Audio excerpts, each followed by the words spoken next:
बिस्मिल्लाहिर्रहमानिर्रहीम। अस्सलाम वालेकुम डियर स्टूडेंट्स। उम्मीद है कि आप सब लोग खैरियत से होंगे और मेरी अल्लाह ताला से ये दुआ है कि आप लोग जहाँ पे भी रहें खैर वाफियत से रहें। आमीन सुम आमीन।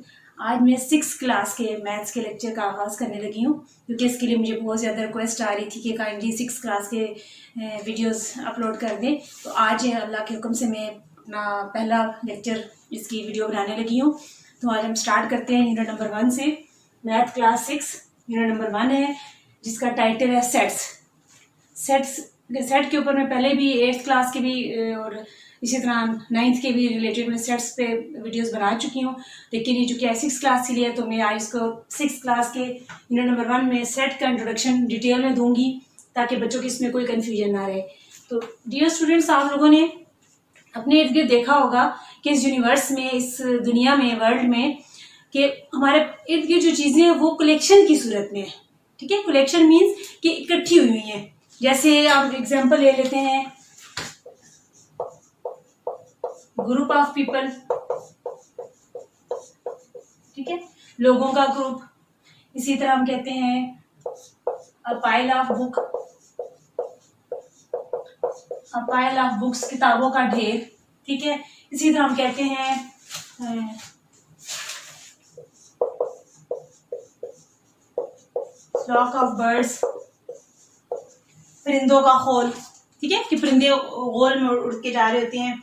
इसी तरह टीम ऑफ प्लेयर्स। इस तरह बेतहाशा हमारे इर्द गिर्द हम देखें तो हमें अपने बहुत सारी एग्जांपल्स नजर आएंगी कि जो मुख्तलिफ ऑब्जेक्ट्स या चीजें जो हैं वो कलेक्शन की सूरत में है, इकट्ठी हुई है, ग्रुप्स की सूरत में या इकट्ठी हुई नजर आती हैं। ठीक है, तो इसी तरह ये अब कलेक्शन से ही रिलेटेड हम सेट को डिस्कस करेंगे कि ये मैंने एग्जांपल्स आपको क्यों दी हैं। ठीक है, कि सेट के साथ इसका क्या कनेक्शन है, मैंने क्यों कहा कि ये सारी, जैसे ग्रुप ऑफ पीपल है, पाइल ऑफ बुक्स है, फ्लॉक ऑफ बर्ड्स है, टीम ऑफ प्लेयर है, इस तरह बुके ऑफ फ्लावर्स, फूलों का जो गुलदस्ता होता है, वो मैंने क्यों आपको एग्जांपल दी। अब देखिए सेट को इसकी जहाँ डेफिनेशन की जहां तक बात है तो आप यहां से देखिए कि सेट क्या है। A set is a collection of well defined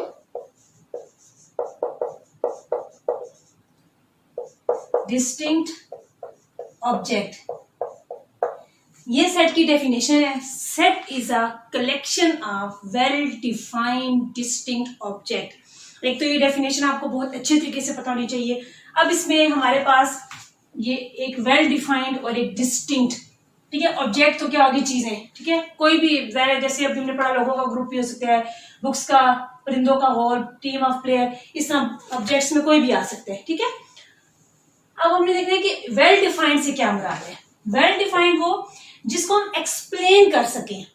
कोई जैसे रीडर है, कोई पढ़ने वाला है, वो जब पढ़े तो वो बता सके कि ये क्या चीज है।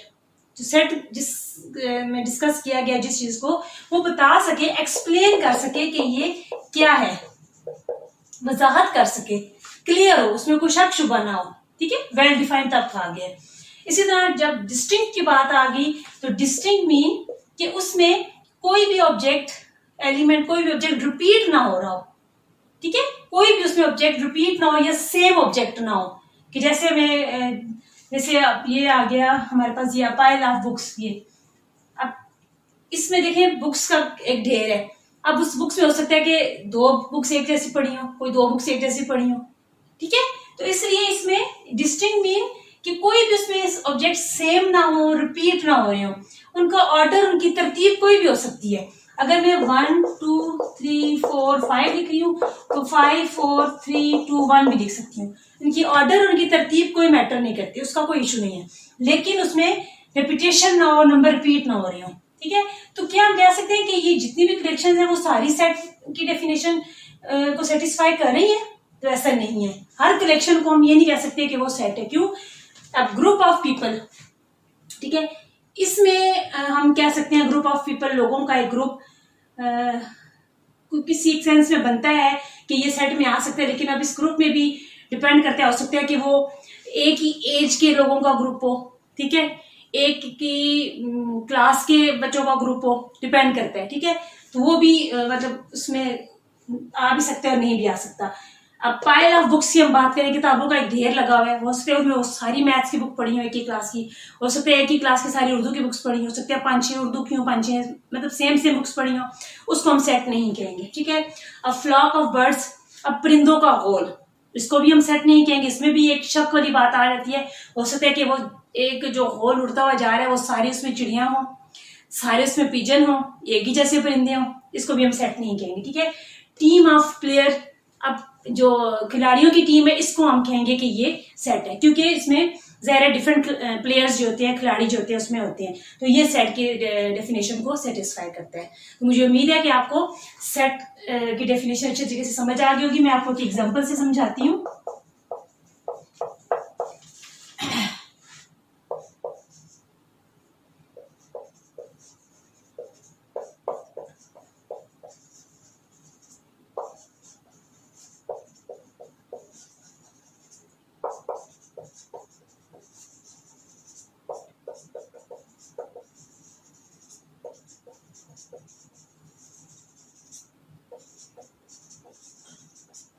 अब आपके सामने ये देखिए मैंने क्या लिखा है, Monday, Tuesday, Wednesday, Thursday, Friday, Saturday, Sunday. ये क्या लिखा है मैंने, डेज ऑफ वीक लिखे हैं मैंने, हफ्ते के दिन, ठीक है। मैंने कहा कि ये एक सेट है। तो अब देखिए हमें क्लियर, जो आप कोई रीडर होगा, ये जो बताने वाला होगा वो क्लियरली एक्सप्लेन कर सकते हैं, बता सकते हैं, मैं आपको बता सकती हूँ कि ये मैंने किस चीज का सेट बनाया है, डेज ऑफ वीक, हफ्ते के दिनों का सेट, ठीक है। तो अब ये वेल डिफाइंड हो गया। आई होप कि अब आपको वेल डिफाइंड की डेफिनेशन समझ आ गई। वेल डिफाइंड क्या है कि इसको हम बता सकते हैं कि हम किस चीज को सेट शो कर रहे हैं, ये चीज होगी। अब उसके बाद देखिए आप इसमें ये डिस्टिंक्ट कैसे है, इसमें देखिए कोई भी दिन ऐसा नहीं है जो रिपीट हो रहा हो, मतलब मंडे को दोबारा मैंने मंडे के लिखा हो, सेम डेज नहीं है, सब अलग अलग डेज हैं, ठीक है। तो ये है, दोनों चीजें से पूरी हुई है, ये डिस्टिंक्ट भी है और ये वेल डिफाइंड भी है। तो ये थी एग्जाम्पल सेट की। आई होप कि आपको अच्छे तरीके से समझ आ गया होगा। अब हम आगे चलते हैं। अब अगली जो हमारी टर्म है, एलिमेंट्स। अब एलिमेंट क्या चीज है, ठीक है, कि सबसे पहले तो आपको मैं ये बता दूं, एलिमेंट्स को बताने से पहले, सेट जो भी होता है, सेट को हम हमेशा कैपिटल लेटर के साथ डोनेट करते हैं। जैसे मैंने ए लिखा, बी लिखा, सी लिखा, ए से लेकर जी तक जो है वो हम सेट को नाम देते हैं, कैपिटल लेटर के साथ लिखते हैं, ठीक है। उसके बाद जब इसके एलिमेंट्स लिखे जाते हैं तो उनको ऐसे इन ब्रैकेट्स के अंदर लिखा जाता है, ठीक है। इनको सेट ब्रैकेट्स भी बोलते हैं, इनको ब्रेसेस भी बोलते हैं, इन ब्रैकेट्स के अंदर लिखा जाता है। उसके बाद इसमें जो भी अंदर लिखा जाता है, जो भी इसके ऑब्जेक्ट्स या कोई लेटर है, कुछ भी अंदर लिखे हैं, उनको हम बोलते हैं वो इसके एलिमेंट्स हैं, ठीक है, एलिमेंट्स या मेंबर्स। वो क्या है, each element each object in a set, कि सेट के अंदर जो भी ऑब्जेक्ट होगा वो इसका एलिमेंट या मेंबर होता है। सपोज कि जैसे मेरे पास ये लिखा हुआ है, इसको मैं नाम दे देती हूँ सेट को, हम यूं इसको जो है वो सिंबॉलिकली हम इसको यूं लिखते हैं, ठीक है। इसको पहले नाम दिया जाता है, कैपिटल लेटर ए से जी तक कोई भी आप इसको दे सकते हैं। उसका ऐसे ब्रैकेट्स लगा के उसमें लिखा जाता है, और हर एलिमेंट या मेंबर को लिखने के बाद एक कॉमा लगाया जाता है, फिर दूसरा लिखे, फिर कॉमा, फिर तीसरा लिखे, फिर कॉमा, ठीक है। आई होप आपको एलिमेंट और ऑब्जेक्ट का समझ आ गया होगा। इसके बाद अगर मैंने बताना हो, जैसे मैं ये कहती हूँ कि वन जो है वो सेट ए को बिलोंग कर रहा है, सेट ए में मौजूद है, ठीक है, बिलोंग कर रहा है या उससे उसका रिलेशन है, उसके अंदर उसका ताल्लुक है, तो मैं इसको यूं लिखूंगी कि वन बिलोंग्स टू ए। ये बिलोंग्स टू का साइन है कि वन जो है वो ए को बिलोंग कर रहा है। अगर नहीं बिलोंग कर रहा होगा तो लिखूंगी वन, जैसे अब इसमें 5 नहीं है तो मैं कहूंगी 5 डज नॉट बिलोंग टू ए, कि 5 जो है वो इसमें मौजूद नहीं है, ठीक है। आई होप आपको ये भी समझ आ गया होगा। अब इसमें जो इसके एलिमेंट्स या मेंबर्स हैं वो लेटर्स भी हो सकते हैं, लेटर्स जो इंग्लिश अल्फाबेट्स हैं, ठीक है, ए बी सी डी, वो भी हो सकते हैं, नंबर्स भी हो सकते हैं, ठीक है, कोई ऑब्जेक्ट्स भी, चीजें भी हो सकती हैं, कुछ भी हो सकता है इसमें, ठीक है। जैसे मैंने ये नंबर लिखे, इसमें एबीसी भी मैं लिख सकती हूँ, इसमें कोई चीजों के नाम भी लिख सकते हैं, हम कुछ भी हम इसमें लिख सकते हैं। आगे चलते हैं। अब हमने देखना है मेथड्स, ठीक है, किस चीज के मेथड्स कि हम सेट को किस तरीके से लिख सकते हैं। वैसे तो सेट को लिखने के 3 मेथड्स हैं, लेकिन आमतौर पर जो कॉमनली जो यूज होते हैं वो 2 मेथड्स हैं, ठीक है। फर्स्ट वन तो जो है वो है डिस्क्रिप्टिव, ठीक है, और सेकेंड वन जो है उसको बोलते हैं टेबुलर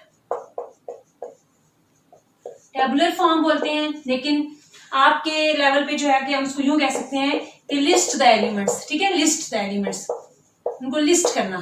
तो अब एक एग्जांपल से हम समझते हैं, जैसे आपके सामने लिखा हुआ है,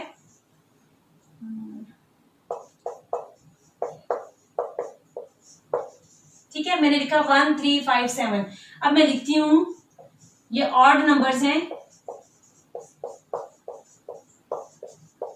लेस देन 7 के बाद 9 आता है, तो 9 से छोटे जो है वो ऑड नंबर्स हैं, ठीक है। अब जो मैंने इस तरह लिखा 1 3 5 7, ये जो है ये इसकी टेबुलर फॉर्म है, या हम कहते हैं कि लिस्टेड द एलिमेंट्स, कि हमने एलिमेंट्स लिस्ट किए हैं इसमें, ठीक है, टेबुलर फॉर्म इसको बोलते हैं। और जो सेकंड वाला है ये डिस्क्रिप्टिव, डिस्क्राइब करना, वजाहत करना, कि हमने वजाहत करके बता दिया कि 1 3 5 7 क्या है, ठीक है, तो ये इसकी डिस्क्रिप्टिव फॉर्म आ गई,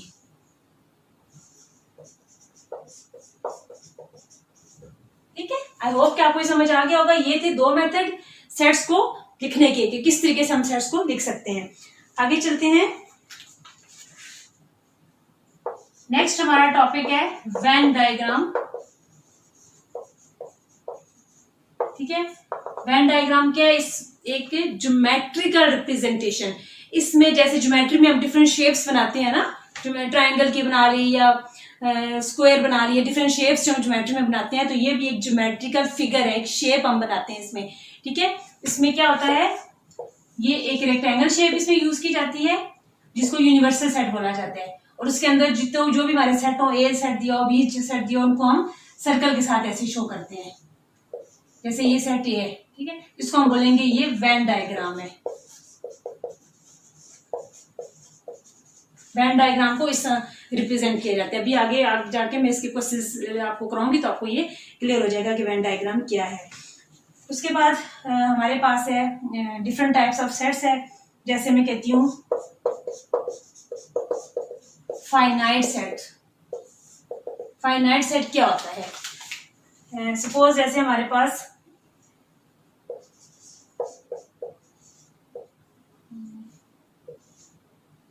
इसको यूं लिख लेते हैं,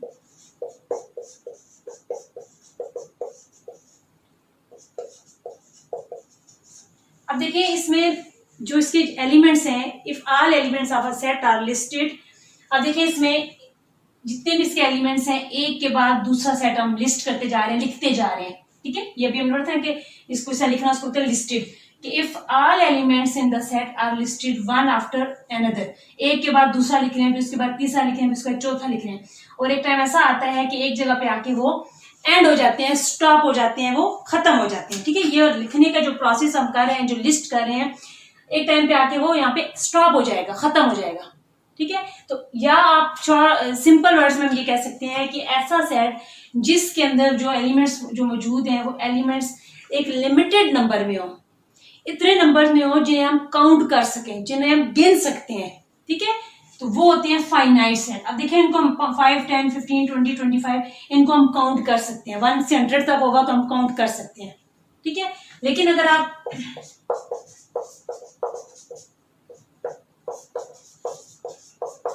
अगर हमारे पास यूं हो,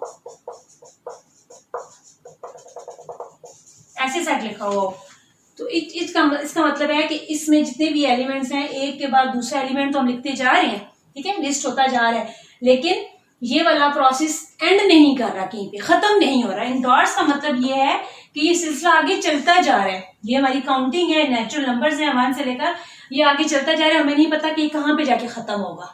इसको अप टू सो ऑन इसको बोला जाता है कि ये खत्म कहाँ पे हो रहा है, हमें इसकी एंड, इसकी लिमिट नहीं पता, ठीक है। तो जिसमें हमें इसकी लिमिट ना पता हो, काउंटलेस होते हैं, उसको हम बोलते हैं इन्फिनिट सेट। आई होप आपको ये भी समझ आ गया होगा। आगे चलते हैं, उसके बाद है एम्प्टी सेट। जैसे इसके नाम से जाहिर, एम्प्टी का मतलब है खाली, ऐसा सेट जिसमें कोई एलिमेंट ना हो, उसको एम्प्टी सेट बोलते हैं। उसको हम यूं भी लिखते हैं और उसको हम यूं भी लिखते हैं। इसको फाइव बोलते हैं, ठीक है, फाइव बोलते हैं। इसको दो तरह से लिखा जाता है। उसके बाद है singleton test, singleton set, sorry, इसके भी नाम से है सिंगल। ऐसा सेट जिसमें सिर्फ एक एलिमेंट हो, सिंगल एलिमेंट हो, उसको बोलते हैं सिंगलटन सेट। ये सिंगलटन सेट है, ये एम्प्टी खाली सेट था, ठीक है। उसके बाद आगे चलते हैं। अच्छा, हमारे पास हमने बताना हो कि जैसे ये हमारे पास एक सेट लिखा हुआ है, कहते हैं कि बताएं इसमें कितने एलिमेंट्स हैं।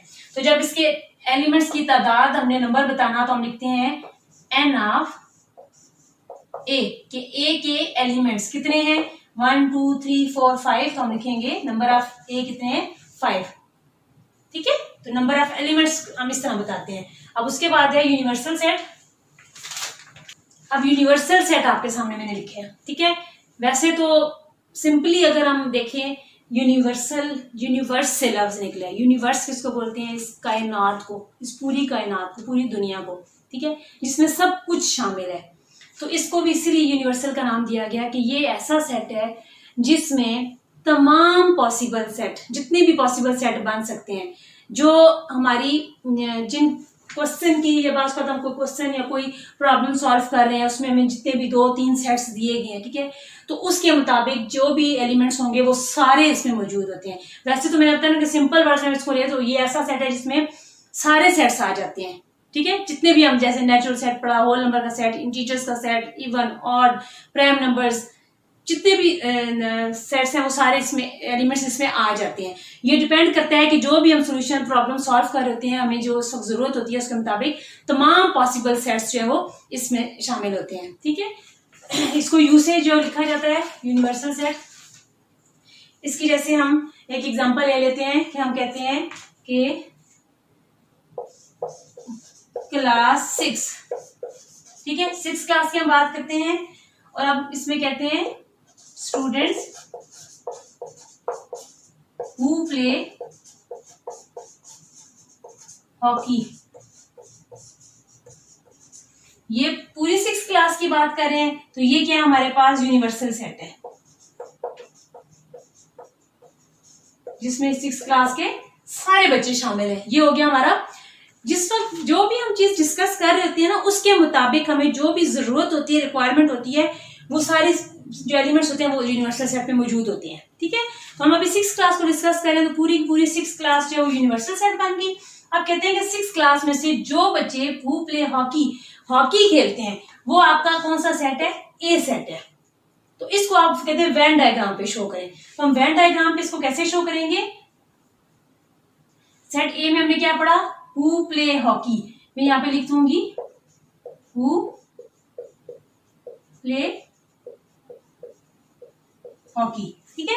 जो हॉकी खेलते हैं वो हमारे इस सेट में आ जाएंगे, और बाकी जो उनमें से बाकी बच्चे बच जाएंगे जो हॉकी नहीं खेलते, इनको निकाल के वो सारे हमारे आ जाएंगे इस यूनिवर्सल सेट में। आई होप आपको ये समझ आ गया। जो हॉकी खेलते हैं उनको निकाल के बाकी जितने बच्चे रह जाएंगे वो यूनिवर्सल सेट में आ जाएंगे, ठीक है। अच्छा जी, ओवरलैपिंग सेट।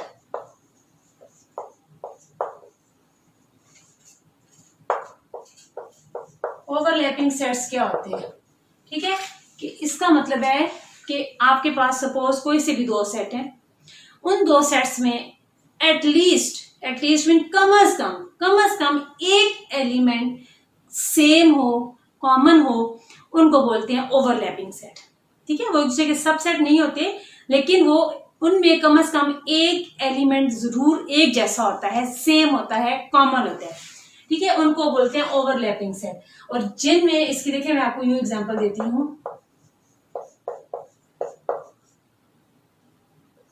ये सेट ए है आपके पास और ये सेट आपके पास बी है, ये अब देखिए दोनों में 2 कॉमन है। ये यूं भी हो सकता है कि आपके पास है 1 2 3, बी आपके पास हो सकता है 2 3 4। अब इसमें दोनों में 2 कॉमन है, ठीक है। कम से कम एक कॉमन होना चाहिए, एक से ज्यादा कॉमन हो सकते हैं, लेकिन बिल्कुल एक जैसे नहीं होते कि इसके सारे इसमें मौजूद हो या इसके सारे उसमें मौजूद हो, ऐसे नहीं होगा। ठीक है, तो अब इनको अगर हम वेन डायग्राम में शो करें तो हम कैसे शो करेंगे ओवरलैपिंग सेट को जिनमें कुछ कॉमन होता है। अब मैंने आपको बताया था ये यूनिवर्सल सेट है हमारे पास, ये मैंने बना दिया सेट ए। जब इनमें कुछ कॉमन होता है तो फिर इसको हम इस फॉर्म में बनाते हैं, इस तरह की शेप आपके सामने आएगी। ठीक है, अब इन दोनों में क्या कॉमन है, अगर हम पहले वाले को देखें तो 2 और 2 कॉमन है। जो कॉमन वाला हिस्सा होता है उसका ये है, जिसको मैं थोड़ा सा ऐसे शेड हाईलाइट कर देंगे। जो कॉमन होते हैं वो हम इस जगह पे लिखते हैं, इधर से इसका कॉमन। ठीक है, अब ए के पास बाकी क्या बचा 1 और 3, और इसके पास बाकी क्या बचा 4 और 5। ये सेट बी है आपके पास, इसके पास 4 5, इसके पास 1 3 और 2 दोनों के पास कॉमन था तो हमने यहाँ दरमियान वाले हिस्से में लिख दिया। लेकिन इसी तरह अगर आपके पास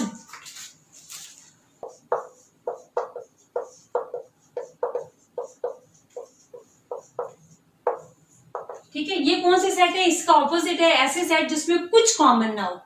ठीक है, इसकी मिसाल आप यूं ले लें, आपके पास है जैसे 1 2 3 5 और बी में आपके पास है 7 8 9 10। अब देखिए इन दोनों सेट्स में कोई भी एलिमेंट सेम नहीं है, कॉमन नहीं है, तो ये होते हैं डिसजॉइंट सेट। अब इनको वेन डायग्राम पे हम कैसे शो करेंगे, दिस इज यूनिवर्सल सेट। अब जब कुछ भी कॉमन नहीं होता तो ऐसे अलग अलग हम सर्कल बना लेते हैं। ये ए में क्या है हमारे पास 1 2 3 5, बी में क्या है 7 8 9 और 10। ये हम डिसजॉइंट सेट्स को यूं शो करेंगे। ठीक है, आई होप आपको ओवरलैपिंग और डिसजॉइंट समझ आ गया होगा।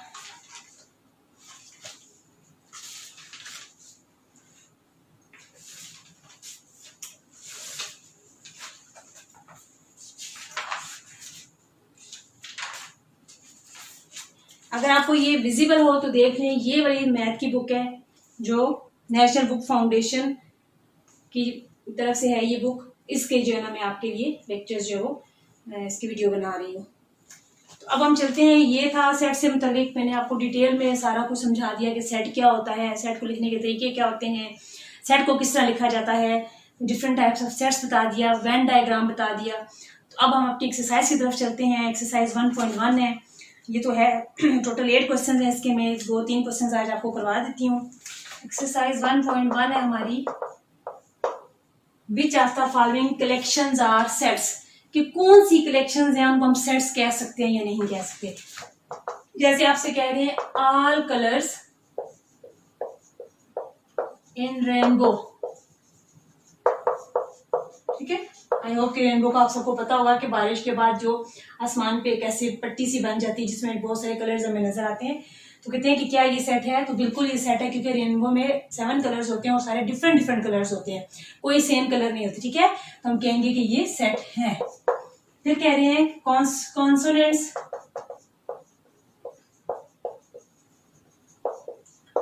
Consonants in English alphabets.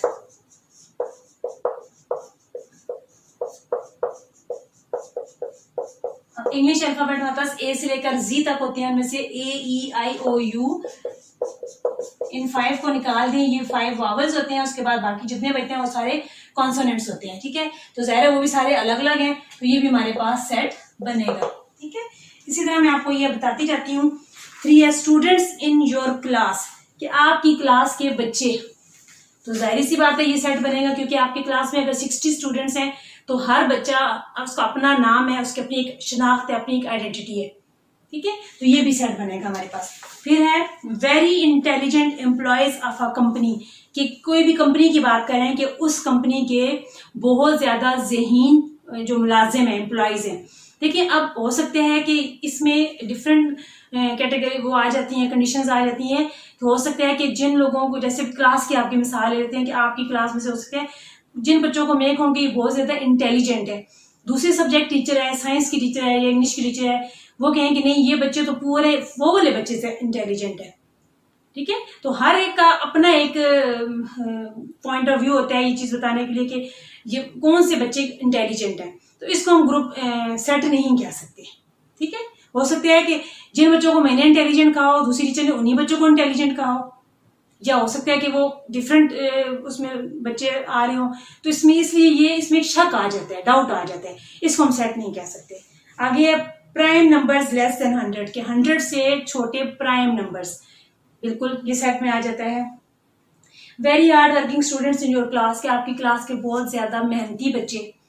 अब ये भी डाउट वाली बात है कि कौन से मेहनती बच्चे, ठीक है, ये भी डाउट वाली बात है, ये सेट नहीं है। All letters in the word mathematics, mathematics में जो सारे लेटर्स हैं वो सेट बनता है, ठीक है। All outcomes of flipping a coin, के एक कॉइन को जब हम उछालते हैं यूं, ठीक है, तो उसमें जो भी कभी इसमें एक साइड कभी दूसरी साइड आ सकती है, तो कहते हैं कि वो सेट बनता है, ये नहीं बनता, वो बन सकते हैं। Are result of rolling a dice, जब आप लूडो खेलते हैं डाइस को रोल करते हैं, उसमें जो रिजल्ट आते हैं वो भी सेट बनते हैं हमारा। मंथ्स ऑफ सोलर ईयर, ठीक है, जो सोलर ईयर के मंथ्स होते हैं, ज़ाहिर मंथ हैं, तो वो उसके जैसे जनवरी, फरवरी, मार्च, अप्रैल, ये सारे ये सेट बनते हैं। इस्लामिक मंथ ऑफ फास्टिंग, कि जो फास्टिंग रोजे को बोलते हैं, जो रोजे रखने का जो इस्लामी महीना होता है, तो रमज़ान है ज़ाहिर है, वो भी सेट में आ जाता है। ये सारे हमने बताने थे कि ये सेट हैं या नहीं है। तो इसका क्वेश्चन नंबर 2 है, वो आज मैं भी करवा देती हूँ, फिर इंशाल्लाह अगले लेक्चर में हम आगे चलेंगे कि बताना है कि कौन सी स्टेटमेंट्स ट्रू हैं। Explain your answer. इसको हम देख लेते हैं, आपसे कहा गया है, 2 ही दी गई हैं। क्वेश्चन नंबर 2 है, आपसे कह रहे हैं 4, 6, 8, कहते हैं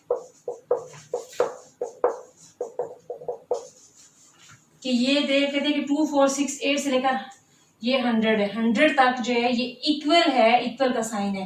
2, 4, 6, 8 अब टू सो ऑन, कोई लिमिट नहीं है उसकी। तो क्या ये दोनों सेट बराबर हो सकते हैं? जी नहीं, ये ट्रू नहीं है, ये फॉल्स है, ठीक है, क्योंकि ये 100 तक जा रहा है और ये इसकी कोई लिमिट नहीं है कि कहाँ तक जा रहा है, तो ये इक्वल नहीं हो सकते, ये फॉल्स है।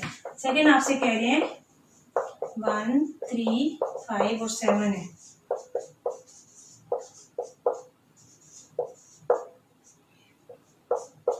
ठीक है, कि क्या ये दोनों सेट इक्वल हो सकते हैं? ये बिल्कुल इक्वल हो सकते हैं, दोनों के एलिमेंट्स बिल्कुल सेम है। 1, 3, 5, 7, 1, 3, 5, 7। मैंने आपसे पहले बताया था कि इनकी तरतीब या इनके ऑर्डर का कोई इशू नहीं, तो आप इनको जैसे आगे पीछे मर्जी है करके लिखें, लेकिन इनमें देखो बिल्कुल सेम है दोनों, तो ये दोनों इक्वल है, तो ये जो हमारे हैं ये ट्रू है, ठीक है।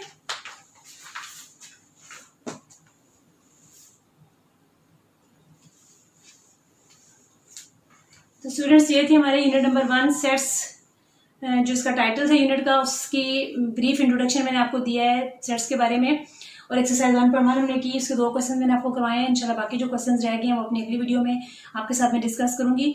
तो आपने जो है आज जितना भी पढ़ा है इसकी आपने ज़रूर प्रैक्टिस करनी है, इसकी डेफिनेशंस को, इसके टाइप्स को आपने एक दफ़ा ज़रूर देखना है, ताकि इसमें कोई आपकी कन्फ्यूजन अगर रह गई हो तो आपने मुझे कमेंट्स में बताना है, तो इंशाल्लाह लजीज मैं आपको वो दोबारा से एक्सप्लेन कर दूंगी।